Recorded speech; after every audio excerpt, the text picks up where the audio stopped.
Capital points.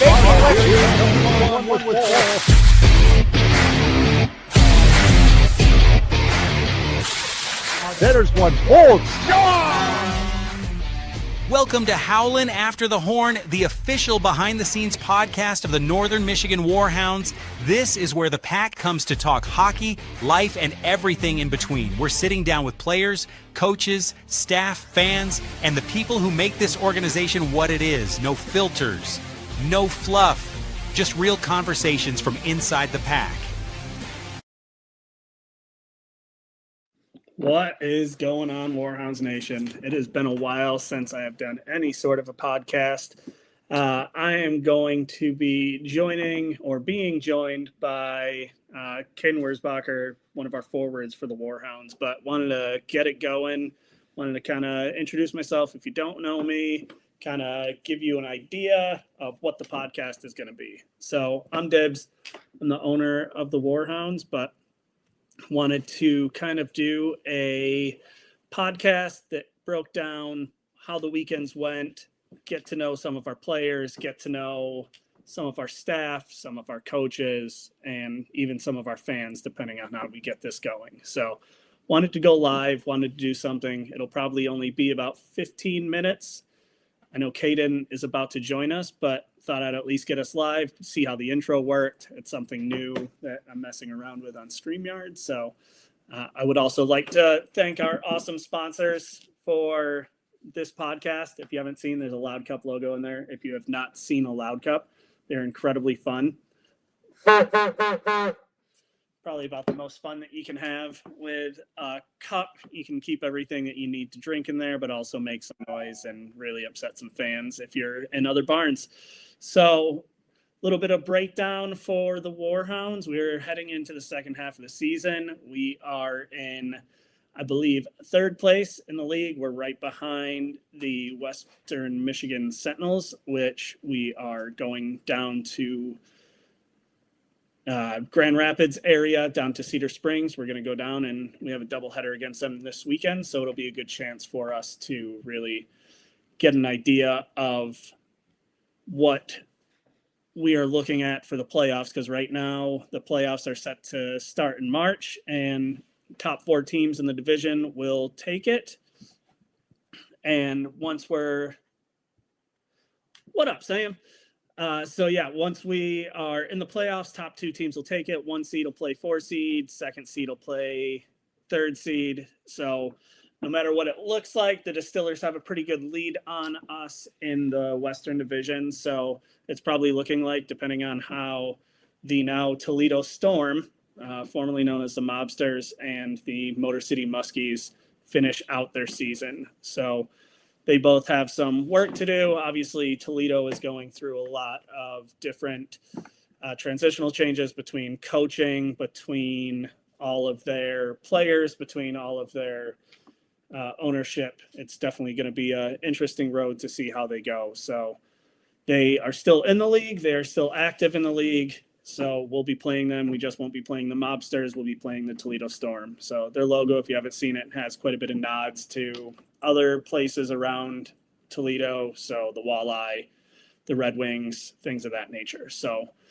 it'll be interesting to see how they transition. The Muskies are going through some changes. They released their GM and have all new people running the program and running behind the show outside of Robert Brooks, who is a great individual, knows what he's doing, has the backing of the team. So we'll see how that goes for them too.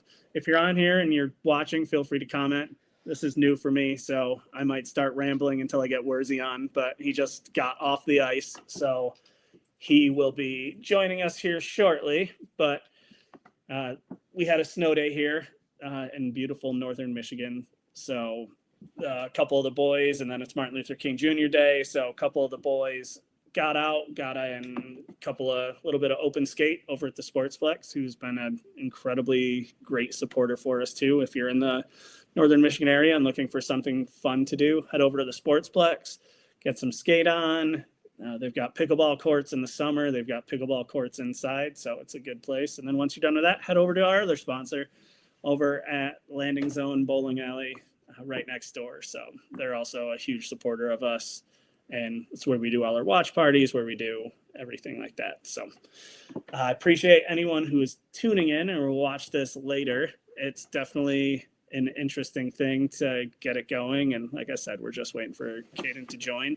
But thought I'd get it started, see how well the intro worked, see how well everything is set up. I'm going to try to do one of these a week. And if you have anyone that you want to see, any players, make sure to message us. Make sure to let us know who you want to see, who you want to talk to, who you want to see the behind the scenes with. I'm going to try to take it on the road a little bit and try to go and do one or two at the Sportsplex, try to do one at the bowling alley, a couple other ideas to throw out. But if you have a player, if you have a favorite player that you want to have on, definitely let us know and we will arrange for them to get on, and we'll just do a quick little 10-15 minute conversation with some players, get some behind the scenes, talk to some fans, talk to a couple of different people within the organization. So that's what we're all about here. So I'll repeat it again. Thank you all for watching now if you're watching it live, and thank you for watching it if you watch it later down the road. So Sam, how's the weather down there in Ohio if you're still watching? I know up here it's not too bad considering we had a snow day, but it's been a little bit wonky. So, all right, I am going to, looks like Doyle's in the background, but I am going to add Wurzy now real quick. So, what up? How's it going? Not too bad. Sorry, I just have been sitting here rambling for the last 7 minutes. I don't know, man. It's all good. It's the first time. It's a long time since I've done a podcast or anything. So we'll start. Right? Is Doyle who's getting undressed behind you? Yeah, that'd be Doyle. I'm in Doyle's room right now. I'm just getting ready for work. I'll be out of here in a second. No, just funny. Handsome before I walk through. Doyle. It's so raw. Just gonna raw and uncut. So sweet. Appreciate you joining me. How's the ice? How did you guys have a decent showing out there? Yeah, it was good. We just had stick and puck this morning. Everyone was buzzing around, so it was fun. Sweet. Love it. Well, I appreciate you joining me. Obviously, if you watch the ticker on the bottom, Caden Wurzbacher, forward number 10 for the Warhounds. So we're just going to kind of go through and do some quick questions and just kind of get some behind the scenes stuff. So you are forward number 10 for the Warhounds. Let's talk your stats so far this year. 23 points, 4 goals, 19 assists, and top 4 in points. How's that feel coming into the Warhounds and being Hello, Pack TV. Just going to see our favorite sponsors, Treetops. One of our favorite sponsors. They're all our favorites. Have fun. Thanks, Doyle. See you, buddy. No, it feels good. It's my first season kind of back playing competitive hockey since I was a high schooler. Really, I've played a little bit of juniors, but feels good to come in and be able to make an impact right away. I've been blessed with some good line mates throughout the season, and so yeah, it's been good to just come in and be able to make an impact for the team. Sweet. I love it. I mean, coming from Megan and I seeing it, and just anytime there's usually a goal, that Wurzy somewhere floating around it. So we super appreciate it, and definitely appreciate you coming out here. On that note, where are you from and what brought you to Northern Michigan? Yeah, I'm from North Dakota. So I was born in Grand Forks, North Dakota, where University of North Dakota plays. So I grew up watching a lot of UND hockey. Later moved to Roseau, Minnesota, which is a huge hockey community in northern Minnesota, like 7 or 10 miles from the Canadian border. They literally have their rink open 24/7. And so when I was younger, I would just go skate. Like you could skate all night if you wanted to. They don't lock it up. So that's amazing. Yeah, it was great. I mean, it was super great as a kid. And so I'd play a lot of hockey, and then moved to Fargo for high school. And so that's where I played high school hockey, was in Fargo. Went to college at North Dakota State in Fargo. And then, was basically just working a corporate job, playing men's league. Decided that I wanted to get back into competitive hockey. And so I came to the tryout that you guys were hosting, and the rest was history. Signed right away. I just knew I was talking to a couple teams, but I knew that once I came out here that this was definitely where I wanted to play. There was just a professional aspect to how everything was being ran. I really liked all the guys that I had met. It was a super good group. I just knew the team culture was going to be good, and it is good. So I just knew right away that this is where I wanted to play.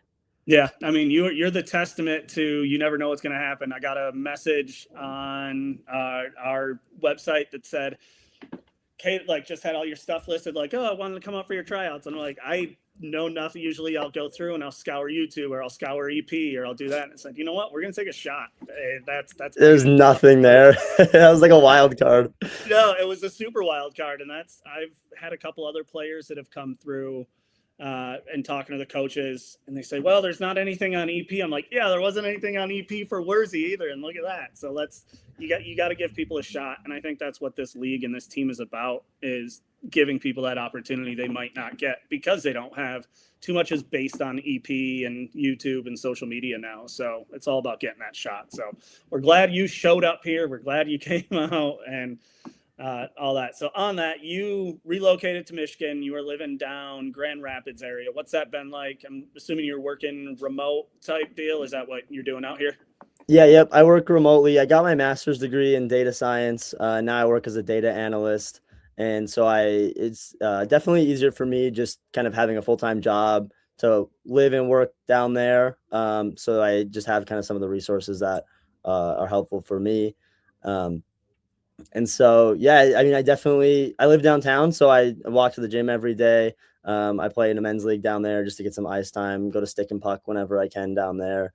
So then I commute up here for the weekend games and weekend practices or wherever we need to play. And Grand Rapids is actually a pretty good central location to all of the games we play, because we play in Fort Wayne and Toledo and Detroit. And so it actually has served as a pretty decent like middle ground for all the games that we play. So it hasn't been too bad. You know, sometimes I come up here, like I'm up here for the weekend visiting all the guys in Gaylord, and I'm like, it'd be nice to live up here too. But it's great being in Grand Rapids. Yeah, no, it's a good area. I know Megan has a lot of connections in Grand Rapids. Whenever we go down there for a Sentinels game, we have friends down there that we stay with. So she's got that connection and stuff too. So now when you're down there at Stick and Puck and stuff, are you running into any of the Sentinels or any of the guys that are no? All right. I don't run into any of them. I usually go at Patterson, which is in southeast Grand Rapids area. And so they're more based out of like the north, like their rink is in more north Grand Rapids. Yeah. So I don't have to run into any of those guys. Good. I don't want them trying to pilch you. They're real good at trying to take. They definitely won't poach me. I like playing here a lot. So good. Well, we definitely appreciate that, because I think last year when we played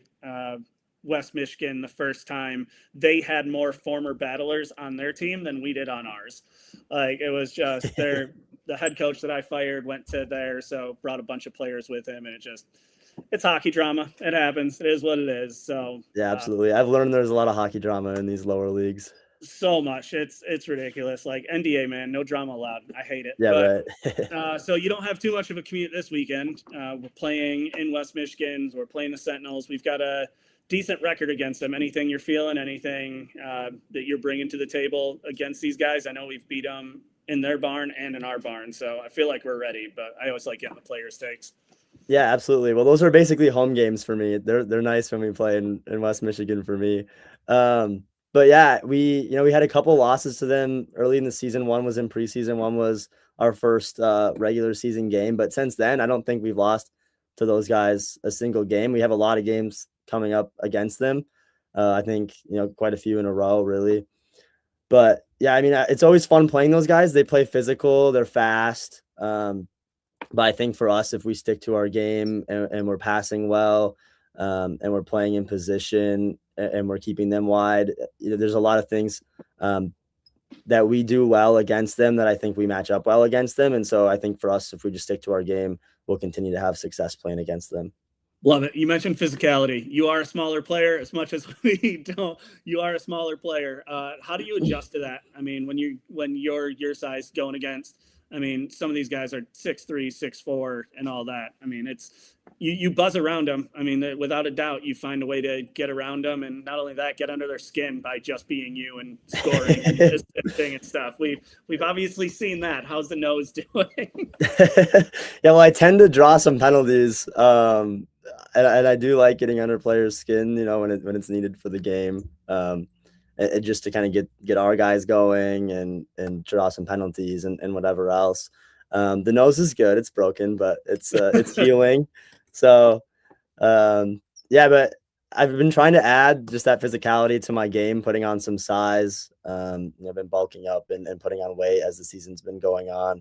And so I'm trying to play a more physical game. It's different coming from like playing men's league where you're not hitting and then having to adjust to a now physical game.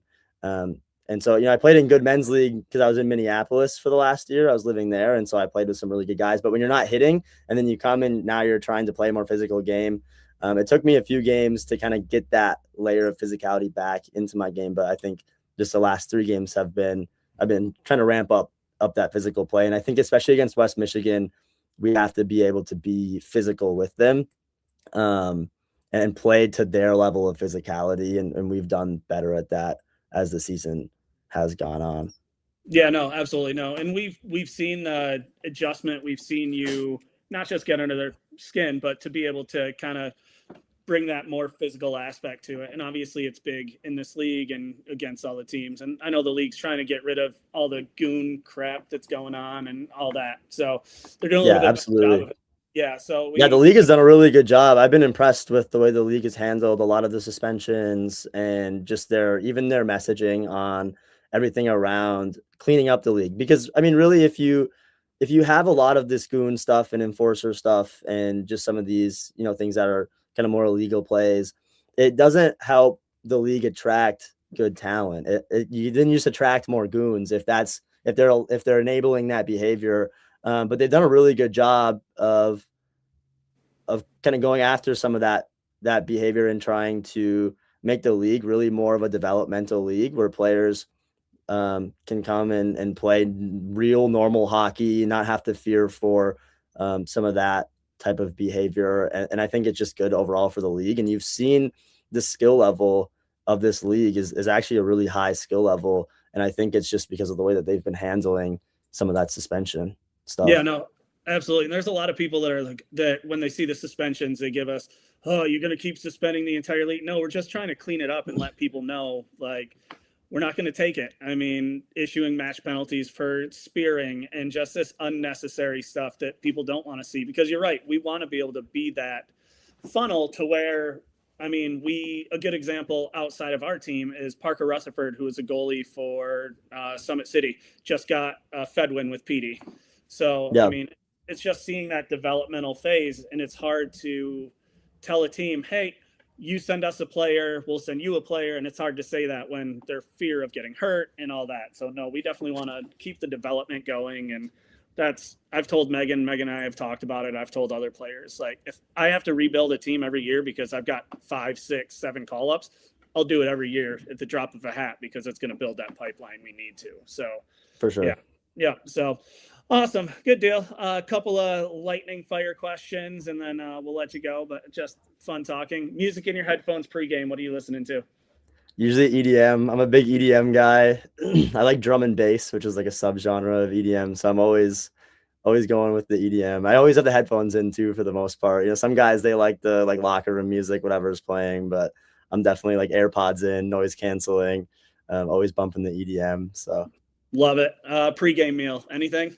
Pregame meal. Usually I'll try to have like a protein source. Like the night before, I'll try to do like a protein source and like a pasta. But then day of game, I'll usually try to do, if we have like an evening game, I'll do like tropical smoothie cafe in the morning or just a smoothie in the morning, and try to keep it light digestive wise. So I'll have, like a tropical smoothie, I'll do like a strawberry smoothie with like a chicken pesto sandwich, and then I'll usually just have like fruit strips and applesauce pouches and whatever leading up to the games. The guys meals are so wonky. Like, we're eating applesauce. Like, no, they make fun of me. Like I forgot my applesauce pouch in Brian Hannafin's car, and he was telling me how pumped his daughter was to find the apple. His daughter's like 4 years old, and he was like, she was so excited because she eats all the same food you do. I'm like, oh, thanks. That's when we buy stuff for the locker room. I'm like, all right, I need to get peanut butter and jelly. I need to get oranges. Yeah. Like, I I feel know like I'm stuck for a toddler. Bully's always asking for oranges in the group chat. Yeah, he's like, anyone got oranges for me? I'm like, dude, you're an adult. Go find some. Go buy an It'll be orange. okay. That's all right. I had Grant in the middle of or before the game a couple weeks ago, as the owner of the team. Hey, Tibbs, can you bring me 3 hot dogs in between period? No, Grant, I'm not bringing you hot dogs. Like, Yeah, what Grant are is we hot doing? dogs. That's got to be the weirdest pregame meal to me. Like it's absolutely ridiculous. Playoff hunt.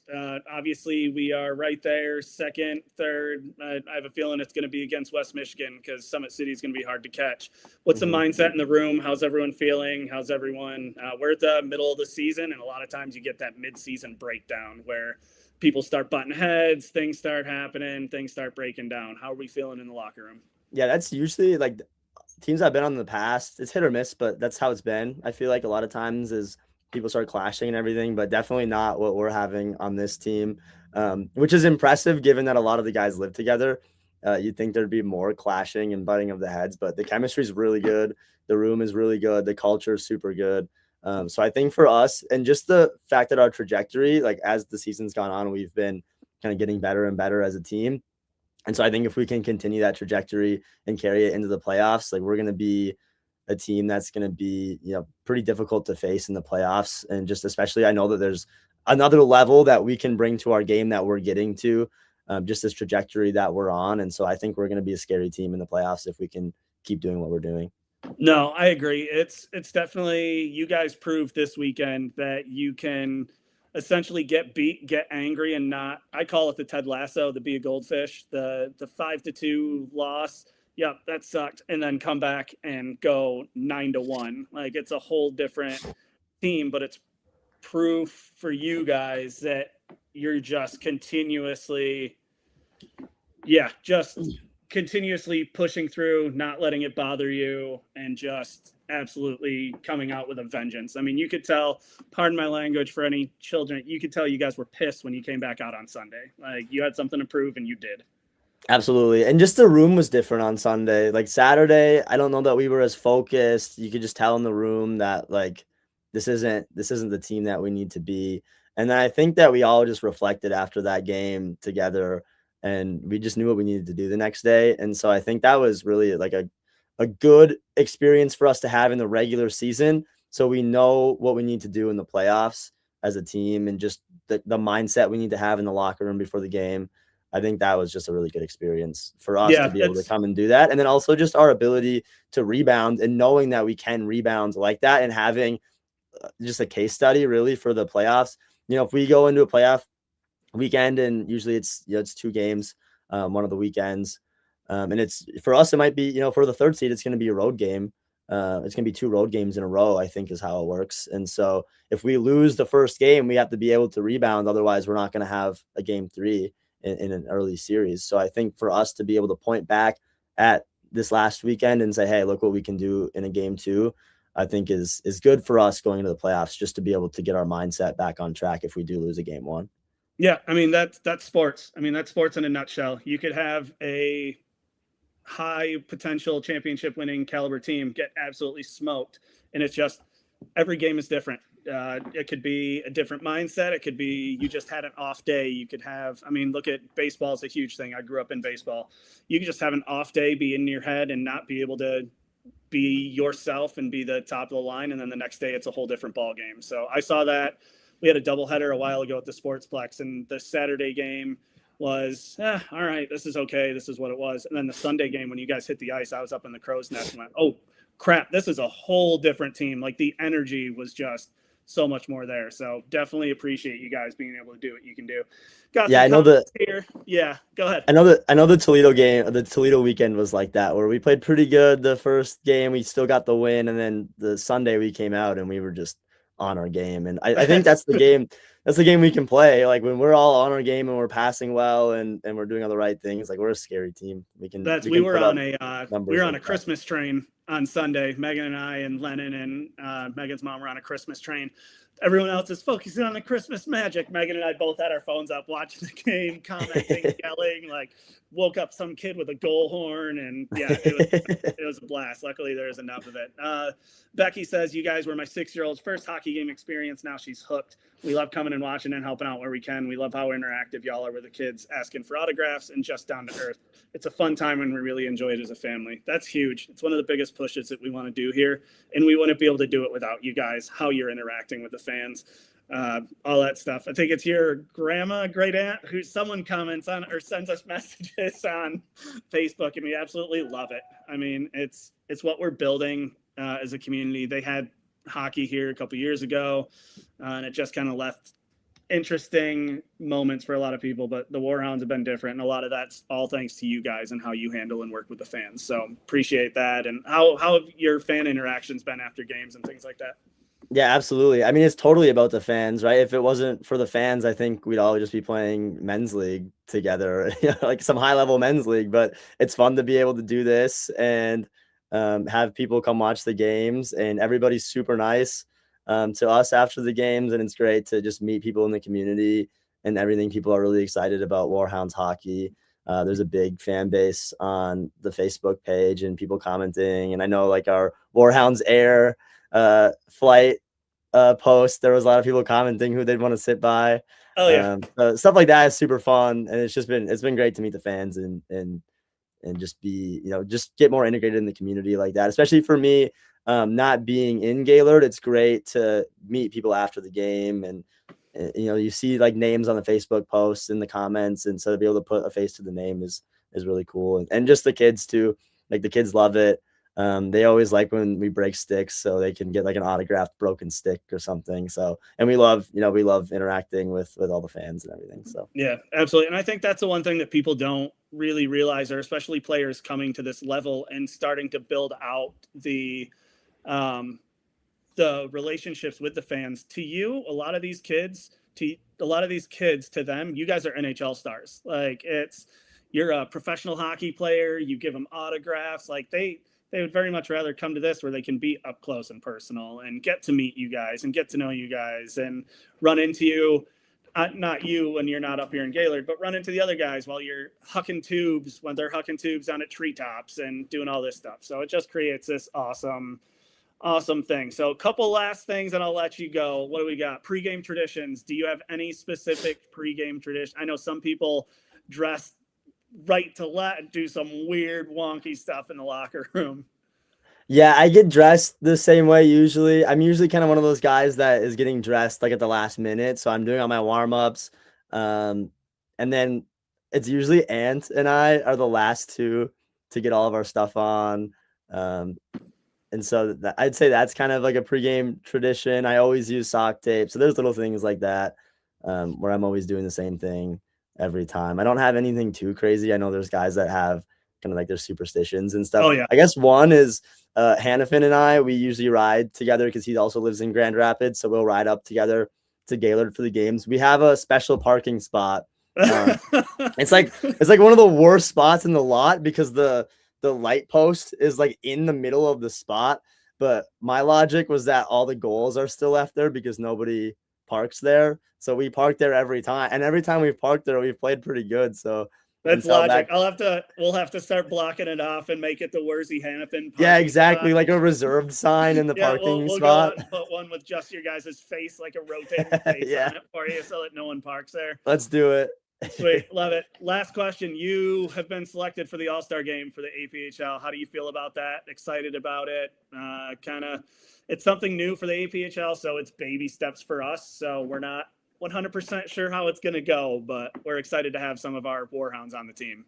Yeah, absolutely. I'm super excited about it. I think I'm most excited just to meet some of the guys on the other team. You play against them, you get under their skin, whatever. We'll see how the interactions go in the locker room now, having to be on the same team with some of them. But I'm just excited for that, and I'm excited for the fast-paced game. When you get a lot of really talented, good players together, I'm excited to see the puck movement, the physicality, and just people's hunger out there as there's just this loaded roster of guys that are are really talented players. So I'm excited to just see how everything goes, and it'll be fun. My mom, my aunt are going to come out and watch the game and everything. So my aunt lives in DC. I don't get to see her super often, so it'll be great just to have some family out there watching the game, and it'll just be great to meet everybody that, everybody associated with the league, whether it's people that run the league, some of the other team owners, the other team players and everything. So it'll just be great to have that experience and meet all those people. No, it should be fun. There's a lot going on that they're trying to. Lennon says hi. Lennon is Megan's 6-year-old. Her mom, she's with grandma right now because we had a snow day today. So, well, hangs out with me sometimes before the games when I'm taping my sticks. So who does? Lennon does sometimes. Love it. She comes and sits next to me when I'm up in the. Sometimes that's another pregame tradition. I'll sit up on the top of the bleachers and I'll tape my sticks, and so she outside of Holler, she's definitely like the team mascot, like everyone. I mean, oh yeah, for sure. The best story, and then we'll finish this. The best story we've got is Megan got a phone call from Lennon's dad and was like, "Who is Doyle?" And Megan's like, "Oh, he's one of the hockey guys." Why? She said, he said, because she just started crying because she's upset that Doyle isn't going to be playing for the red team anymore, and he's going to be playing for the orange team. This was when Doyle got called up to the Dashers from the Battlers, and legit had a meltdown at night because her favorite player was leaving the leaving the Battlers at the time. And it's just, she's bought in. I mean, she's our biggest. Awesome. She's one of our biggest advocates, biggest fans, and she loves seeing the guys too. So in her locker last year, she had a little like vision board type thing, and one of it was a picture with all the boys. So that's so cool. Yeah, she's into everything. She's into the games. It was funny. We were sitting there and she was like, "That number 10 is small." I was like, "I'm number 10. I love it. It was so cute. Real good at talking trash without meaning to talk trash. So yeah, really honest, the 6-year-old. No, but then I went out and I had my most physical game that I'd played. So I think I just needed the little motivation. Is that what everyone needs? A little poke from Lennon about finding exactly. biggest insecurities. Yeah, she's basically just telling me like, "Hey, you got to play more physical out there." So I was like, man, okay. I love it. So, she's not only a fan, she's a coach.